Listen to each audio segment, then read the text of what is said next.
Welcome to the demo of DocShuttle Administrator software by ByteScribe. DocShuttle Administrator is part of the DocShuttle Internet Transcription System.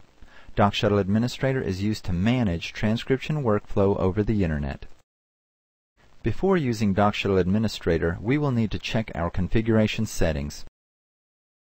In order to check the settings, we can click the Settings button on the toolbar, or we can select Tools, Settings from the menu.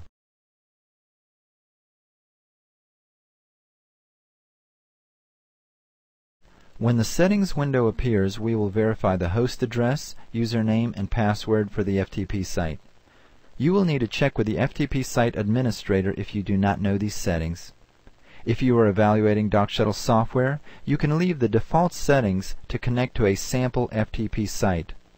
You will also need to enter the number of job types and user's 4-digit ID. If you will be encrypting files, click the Encrypt Files checkbox and enter the encryption password. Next, we will click on the Local tab of the Settings window.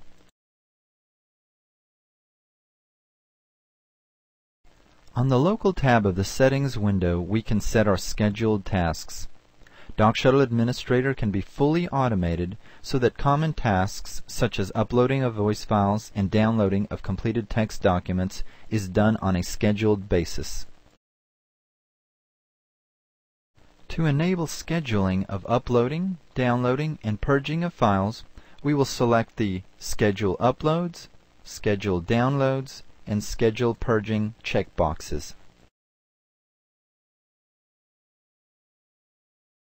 We can set the timer interval to determine how frequently we want the tasks to take place.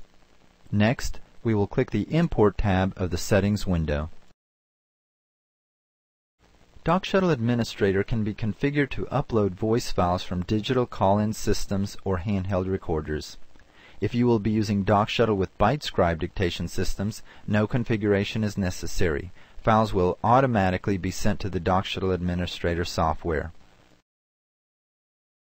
If you will be using other dictation systems or handheld recorders, specify the location of voice files to be imported. To delete the original files once they have been imported, select the Delete Source Files After Import checkbox.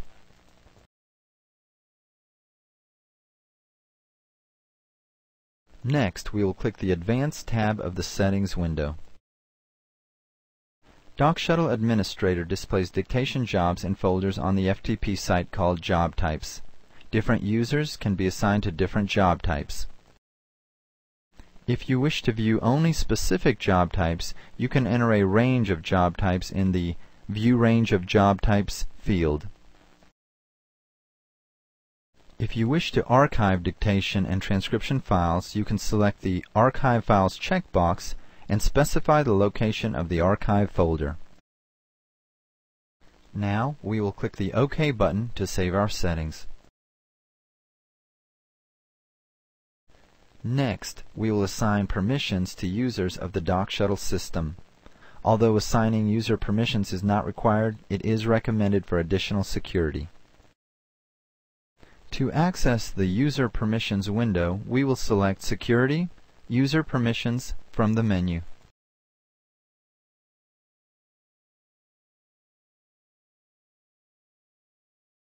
The DocShuttle Users window appears. Here we see a list of users already entered into the system. For this example, we will add a new dictator into the system. We will click the Add User button. The Add New User window appears. We will enter the user's name, 4-digit user ID, and we will select the user's type as Dictator from the drop-down list. We will assign access to 2 job types for this user. We will grant access to Job Type 1 and Job Type 4.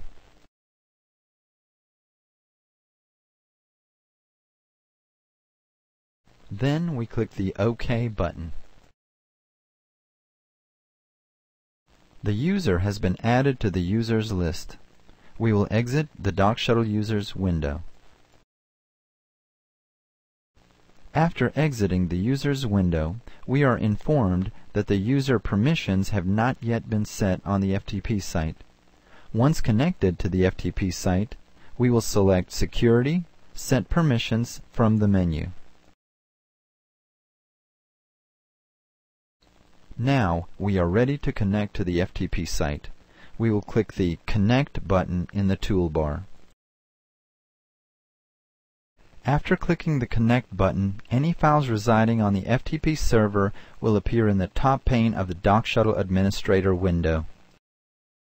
If connecting to the FTP site for the first time, we will need to create folders on the FTP site for each of our job types.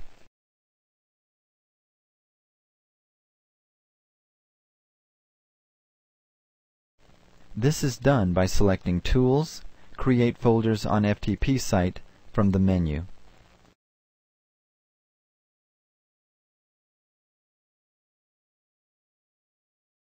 By selecting this option, we are prompted to confirm that we wish to create the folders.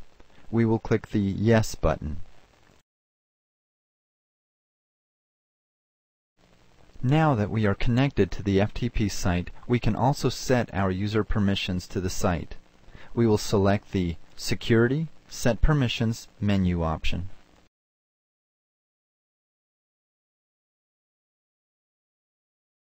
When prompted to confirm, we select Yes. We are informed that the permissions were set. We see here that files residing on the FTP server appear in the top pane of the DocShuttle Administrator window. Files that reside on the local computer will appear in the lower pane. Files for all job types specified in the settings will appear. We can click on any of the column headers to sort files. We will sort the job number column. The job number is the unique identifier for each job.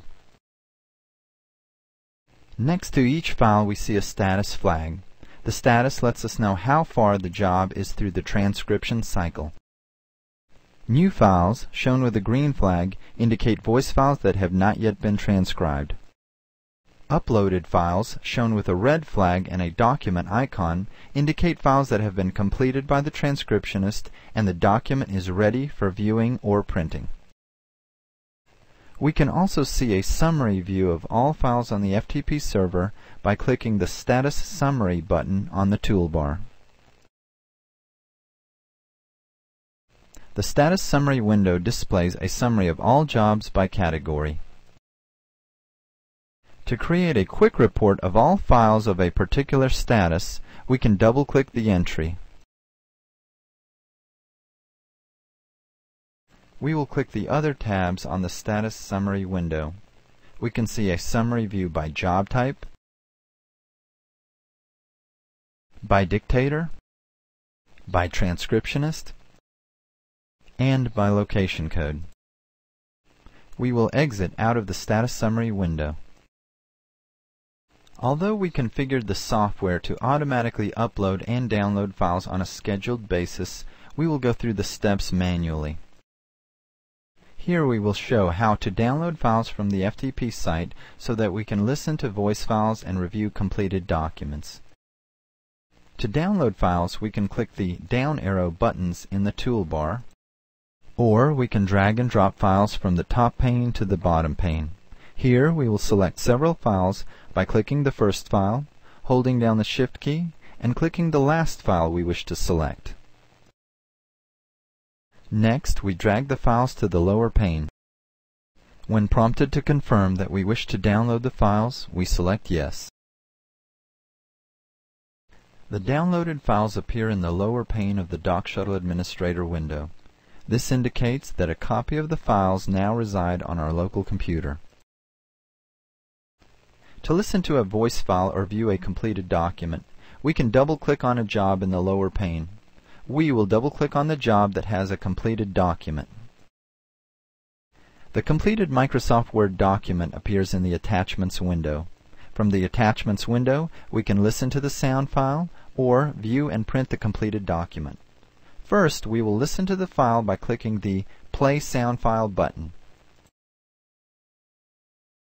If the ByteScribe Wave Player is installed on the computer, the sound file will appear in Wave Player. We will click the Play button in Wave Player to listen to the voice file. After we have listened to the voice file, we will close out of Wave Player. Next, we will view the completed Word document. To view the document, we can click the Edit Document button, or we can double-click the document in the Attachments window. The document appears in Microsoft Word. Once we have reviewed the document, we exit from Microsoft Word. We will exit out of the Attachments window. It is not necessary to view and print documents one at a time. We will now show how DocShuttle Administrator can print all documents automatically and run custom billing reports. We will select Tools, Document Manager from the menu.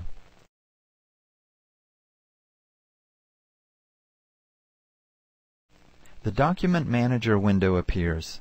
Here we see all documents that have been downloaded. We can view and print documents and run custom reports. To manually print a report, we can click the Print Selected File button from the toolbar, or we can right-click on the file and select this option from the pop-up menu. When prompted to confirm that we wish to print, we select Yes. To configure the Document Manager so that it will print files automatically, we will select Options, Settings from the DocShuttle Manager window.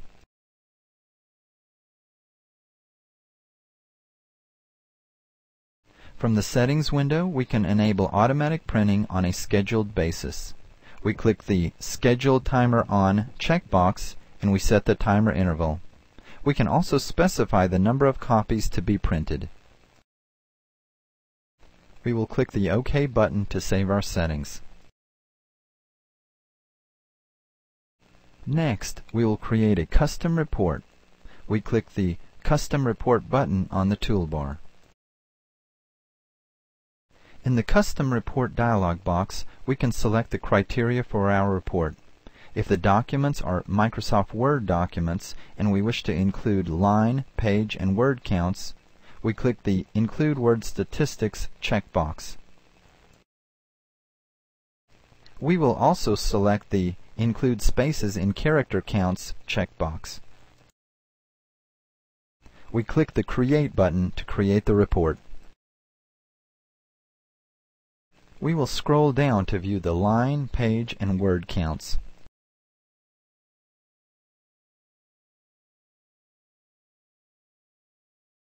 We will now exit the report.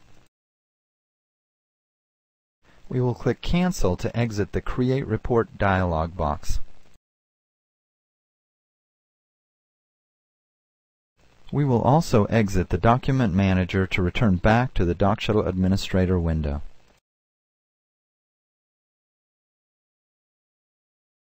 Next, we will show how to run quick reports from the main DocShuttle window. To run a report of selected FTP files, we will highlight all files we wish to include in the report. In this case, we click the first file, hold down the Shift key, and click the last file we wish to include in the report. Next, we right-click on the selected files and click Report on FTP Files from the pop-up menu. The quick report appears. You can use this method to create quick reports by any criteria. It often helps to sort the columns within DocShuttle Administrator to group files together. The last method of creating custom reports is by clicking the Custom Reports button on the DocShuttle toolbar. From the Custom Report window, we can select the report format from the drop-down list. We can enter criteria for our report. In this example, we will create a report by status. We enter the letter T in the File Name Contains field. This will create a report with all files that begin with the letter T. indicating files with a transferred status. Next, we click the Create button to create our report. The report is created based on our criteria. We will close out of the report. We click Cancel to exit the Custom Report window. This concludes our brief presentation of DocShuttle Administrator. For more details about using DocShuttle, refer to the DocShuttle tutorial document located on our website at www.bytescribe.com/support and find the link for DocShuttle tutorial. We thank you for viewing this demo.